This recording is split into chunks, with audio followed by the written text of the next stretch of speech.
Right, so I have a few thoughts. Just to say very quickly that my citizenship is not at question, and I will not go into it. I live in Germany as an exile right now, and I'm a Ugandan citizen.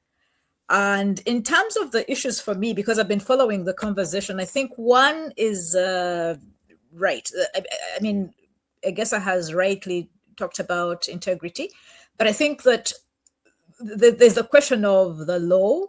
And in Uganda, our constitution outlaws, it prohibits, it does not allow a person who's a dual citizen to hold ministerial office, to be president, to be vice president, to be speaker, etc. There are a number of offices that have been specifically, there are prohibitions against those. And our law is very clear.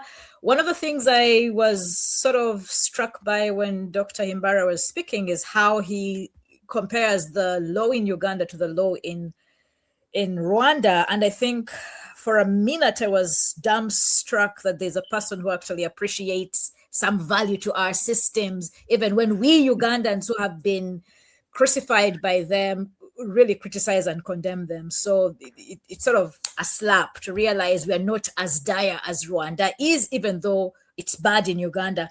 The law in Canada and the law in Rwanda and the law in Uganda are different laws. Our constitution must be respected. For those of us who've been calling a return to constitutionalism in the country, even amidst a lot of lawlessness, we must insist that the Ugandan law is upheld. Right. It is illegal. You will not be a minister and also have dual citizenship. There are procedures to give up one and retain the others, which, as far as I'm concerned, I haven't seen any proof from any of the named people, even the ones who may have potentially been vetted right, and their names have been given to Dictator Museveni to approve as ministers. I have not seen a negation of their alternative citizenship. There's no proof of that from all of the people on the list, whether it's Shatsi or Calvin or even Adonia. We have heard about people beginning applications to withdraw their second citizenships, but we have not seen proof, right? And I think in terms of the procedural failure, it's a failure, complete failure. If I wanted to be part of the vetting, I would say, show me proof that you don't have another citizenship, not proof that you're in the process of beginning to apply for an alternative citizenship. And I think a number of commentators, including Egesa, have made this point. So the first one for me was the integral or integrity question. The second is the law in Uganda has to be upheld.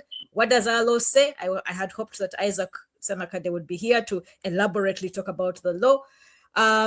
Thirdly, these procedures are in place. It's very easy. Don't be lazy. If the ministerial position is taken seriously, and if in fact Dictator Yoweri Museveni wanted to go through the processes that are provided for, instead of just taking a vetting by an impotent, castrated parliament, he should ask for the proof.